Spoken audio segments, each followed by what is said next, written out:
అతను సమాజంలో ఏం బిజినెస్ చేస్తున్నాడు, ఏ వ్యాపారం చేస్తున్నాడు అనేది చెప్పుకోవడానికి ఇబ్బంది పడి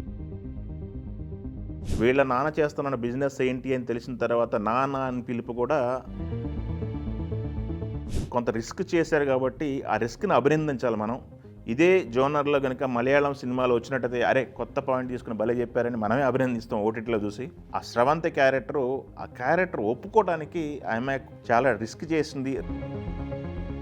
ఫన్ రైడ్ ఉంటుంది, ఇంటర్వెల్ బ్యాంగ్ బాగుంది, ఇంటర్వెల్ తర్వాత కొంత రివీల్ అయిపోయింది కాబట్టి బిజినెస్ ఏంటనేది కొంత డ్రాగ్ అనిపించినప్పటికి కూడా క్లైమాక్స్లో కన్వే చేయగలిగాడు కాబట్టి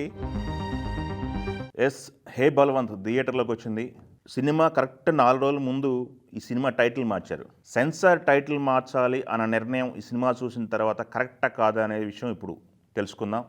సుహాస్ నటించినటువంటి హే భగవాన్ ఎలా ఉందనేది ఇక్కడ మనం తెలుసుకునే ప్రయత్నం చేద్దాం. పూర్తిగా ఇది నా అభిప్రాయం మాత్రమే. అయితే ఇక్కడ టీజర్లో నరేష్ క్యారెక్టర్, ఫాదర్ క్యారెక్టర్ చేసినటువంటి నరేష్ ఏ బిజినెస్ చేస్తున్నారు అనేది అయితే ట్రైలర్ కానీ టీజర్ కానీ కంటెంట్లో క్యూరియాసిటీ క్రియేట్ చేశారు. అసలు నరేష్ ఏ బిజినెస్ చేస్తున్నారు, తండ్రి బిజినెస్ని టేక్ ఓవర్ చేయాలనుకుంటుంటే సుహాస్ టేక్ ఓవర్ చేసాడా లేదా అనే విషయాలు ఈ రివ్యూ ద్వారా తెలుసుకుందాం. ఇది సొంతంగా నా అభిప్రాయం చెప్తున్నా. మీకు సినిమా చూసిన వాళ్ళైతే మీకు ఎలా అనిపించింది అనేది కామెంట్ రూపంలో చెప్పండి. అయితే అసలు స్టోరీ ఏంటి అనే విషయంలోకి వెళ్తే, ఈ సినిమాలో నరేష్ తండ్రి క్యారెక్టర్ చేసినటువంటి ఒక తండ్రి చేస్తున్న బిజినెస్ని టేక్ ఓవర్ చేసి తను లైఫ్ లీడ్ చేయాలనుకున్నటువంటి కొడుకు కథ, ఇది మూల కథ. అయితే అతను ఏ బిజినెస్ చేస్తున్నాడు అనేది టైటిల్లోనే ఆయన డైరెక్టర్ చెప్పేశాడు. థియేటర్లోకి ఎంటర్ అయిన తర్వాత టైటిల్లో చెప్పేశారు. సో అందరూ కూడా ఈ సినిమా మూల కథకు సంబంధించిన లీడ్ పాయింట్ టైటిల్లో వస్తుంది.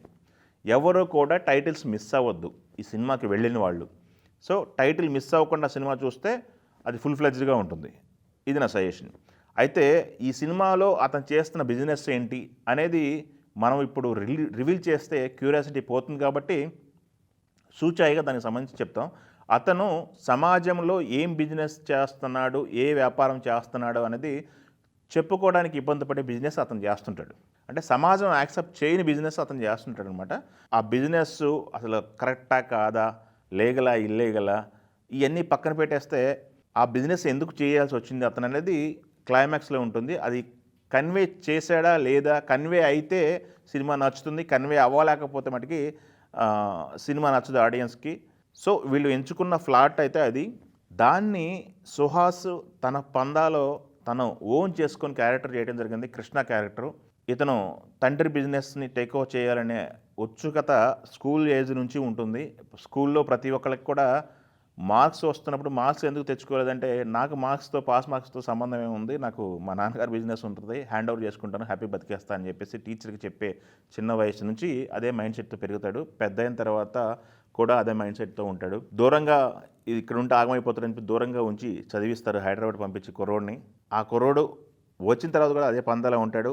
బిజినెస్ కావాల్సిన టిప్స్ అన్నీ చెప్తూ తను సెల్ఫ్ టెస్ట్ చేసుకుంటూ ఉంటాడు అనమాట. ఒకవేళ మా నాన్నగారు బిజినెస్ ఇస్తే నేను హ్యాండిల్ చేయగలనా లేదా అనే ఆలోచన నుంచి ఈ టిప్స్ పుడుతుంటాయి. ఈవెన్ కొబ్బరి బొండాల వంటి దగ్గర నుంచి కూడా అక్కడ నుంచి టిప్స్ ఇవ్వడం మొదలు పెడతాడు. జర్నీలో ఒక ఎన్జిఓ రన్ చేస్తున్నటువంటి హీరోయిన్ ఆ ఎన్జిఓకి స్పాన్సర్ చేస్తూ కష్టాల్లో ఉన్న వాళ్ళకి స్మాల్ స్కేల్ చిన్న బిజినెస్లు పెట్టిస్తుంటారు ఎన్జిఓ తరపున. ఆ బిజినెస్ లాస్లో ఉంటే టిప్స్ ఇస్తానని చెప్పేసి ఈ హీరో పరిచయం. అక్కడి నుంచి వాళ్ళిద్దరి మధ్య లవ్, ట్రావెల్. దాంట్లో ఈ వీళ్ళ నాన్నగారు ఏదైతే బిజినెస్ చేస్తాడో ఆ బిజినెస్ ఏంటి అని కొడుకు కృష్ణ క్యారెక్టర్ సుహాస్కి కొడుక్కి తెలిసిన తర్వాత అతని బిహేవియరు, ఇవన్నీ కూడా ప్రతి సీన్లోనూ ఫన్ రైడ్ క్రియేట్ చేయడానికి, ఫన్ హ్యూమర్ క్రియేట్ చేయడానికి డైరెక్టర్ అయితే రైటప్ రాసుకున్నారు. ప్రతి సీన్లో కూడా పంచులు ప్లాన్ చేసుకున్నారు. ఫస్ట్ హాఫ్ అంతా కూడా ఎంటర్టైన్మెంట్ వేలో వెళ్తుండి, ఇంటర్వెల్ బ్యాంగ్ బాగుంది.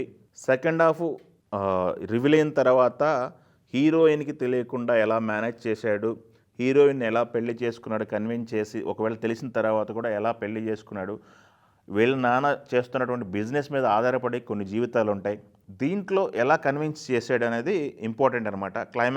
క్లైమాక్స్లో కొంత హృదయాన్ని హత్తుకునే సన్నివేశాలను ప్లాన్ చేసుకోవడం జరిగింది. తండ్రి కొడుకుల మధ్య రిలేషన్ ఎలా ఉంటుంది అనేది వీళ్ళ నాన్న చేస్తున్న బిజినెస్ ఏంటి అని తెలిసిన తర్వాత నాన్న అని పిలుపు కూడా పిలవలేకపోతాడు సుహాస్ తండ్రిని. దానికి తెలుసుకున్న నరేష్ క్యారెక్టర్ ఎలా బిహేవ్ చేస్తుంది. క్లైమాక్స్లో వీళ్ళిద్దరు కూర్చొని మాట్లాడుకుంటే అక్కడ వచ్చిన కొన్ని డైలాగులు అయితే చూస్తున్న ఆడియన్స్ని ఆకట్టుకుంటాయి. ఓవరాల్ అయితే చిన్న లైను ప్రతి ఫ్రేమ్లోనూ ఫన్ రైడ్ చేసుకోవడానికైతే వీళ్ళు ట్రై చేశారు. అది కొన్ని చోట్ల బాగా వర్కౌట్ అయింది. కొన్ని దగ్గర పెలవంగా అనిపించినప్పటికి కూడా ఓవరాల్ సినిమా చూసుకున్నట్టయితే రిస్కీ ప్లాట్ఫామ్ తీసుకొని కొంత రిస్క్ చేశారు కాబట్టి ఆ రిస్క్ని అభినందించాలి మనం. ఇదే జోనర్లో కనుక మలయాళం సినిమాలు వచ్చినట్టయితే అరే కొత్త పాయింట్ తీసుకుని భలే చెప్పారని మనమే అభినందిస్తాం ఓటీటీలో చూసి. సో మన తెలుగు వాళ్ళు కొత్తగా ట్రై చేశారు అనేది అయితే మనం అప్రిషియేట్ చేయాలి. డైరెక్టర్ని కానీ, హీరోని కానీ, ప్రొడ్యూసర్ని కానీ. దీంట్లో పర్ఫార్మెన్స్ల విషయాన్ని చూసుకున్నట్టయితే సుహాస్ బాగా చేశారు. శివనగరం తను లిటిల్ ఆర్ట్స్తో అందరికీ పరిచయం. తను కూడా ఈ తన క్యారెక్టర్ ఉన్నంత పరిధిలో బాగా చేసింది. ఇక్కడ మనం ప్రధానంగా చెప్పుకోవాల్సింది సుహాస్ అను సుదర్శన్. వీళ్ళ కాంబినేషన్లో వచ్చినటువంటి డైలాగులు కానీ, సీన్స్ కానీ హిలీరియస్గా ఉంటాయి. నరేష్ గారు అయితే ఆ క్యారెక్టర్కి కరెక్ట్ యాప్ట్ అని మనం చెప్పాలి. మనం చూసాము గతంలో సామాజిక వర్గం దగ్గర నుంచి ఆయన చేస్తున్నటువంటి పెక్యులర్ క్యారెక్టర్స్, సామాజిక వర్గం కావచ్చు, ఈ మధ్య వచ్చిన కేరాంప్ కావచ్చు, దాని తర్వాత వచ్చిన నారినాయుడు నడుమురారి కావచ్చు, ఒక సినిమాని నిలబెట్టే క్యారెక్టర్లాగా ఆయన యాక్టింగ్ కానీ, క్యారెక్టరైజేషన్ కానీ ఉంటుంది. ఈ సినిమాలో కూడా మెయిన్ పిల్లర్ ఆయన అని చెప్పుకోవాలి. ఆ పిల్లర్ చుట్టూ ఏమి జరుగుతుంటాయి. అన్నపూర్ణమ్మ గారి క్యారెక్టర్ ఒకటి బాగుంటుంది. దాని తర్వాత హర్షవర్ధన్ క్యారెక్టర్ ఉంటుంది. బాబు మోహన్ గారి క్యారెక్టర్ ఒకటి ఉంటుంది. చాలా క్యారెక్టర్స్ ఉన్నాయి. మనం ప్రధానంగా చెప్పుకోవాల్సింది యాంకర్ శ్రవంతి ఆర్టిస్ట్గా టర్న్ అయ్యి ఒక క్యారెక్టర్ ఒప్పుకొని చేయడం జరిగింది. ఆ శ్రవంతి క్యారెక్టరు ఎలా పర్ఫామ్ చేసింది ఏంటి అనటం కంటే కూడా ఆ క్యారెక్టర్ ఒప్పుకోవడానికి ఆమె చాలా రిస్క్ చేసింది. Risky character.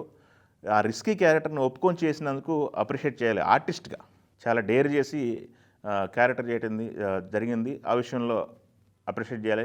వెన్నెల కిషోర్ గారి పర్ఫార్మెన్స్ గురించి మీకు తెలుసు కదా, ఆయన మనసేపు పర్ఫార్మెన్స్ తిరిగిస్తారు, అది బాగుంది. సో ఇలా క్యారెక్టర్లు ఇంట్రడక్షను దగ్గర నుంచి ఇంటర్వెల్ వరకు ఫన్ రైడ్ ఉంటుంది. ఇంటర్వెల్ బ్యాంగ్ బాగుంది. ఇంటర్వెల్ తర్వాత కొంత రివీల్ అయిపోయింది కాబట్టి బిజినెస్ ఏంటనేది కొంత డ్రాగ్ అనిపించినప్పటికి కూడా క్లైమాక్స్లో కన్వే చేయగలిగాడు కాబట్టి ఈ సినిమా పర్వాలేదు అనిపించింది. హాయిగా నవ్వుకోవడానికైతే సినిమా చూడవచ్చు.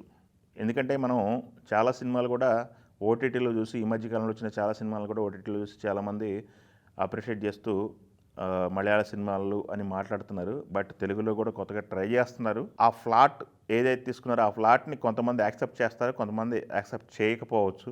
ఆ ప్లాట్ని యాక్సెప్ట్ చేసి సినిమాలలో కూర్చొని ఎంజాయ్ చేయగలిగిన వాళ్ళైతే సినిమా చూడవచ్చు. ఇది ప్యూర్గా నా అభిప్రాయం మాత్రమే. మీకు సినిమా చూసిన తర్వాత ఎలా అనిపించింది అనేది కామెంట్ రూపంలో తెలియజేయండి, తెలుసుకుంటాం. Thank you very much.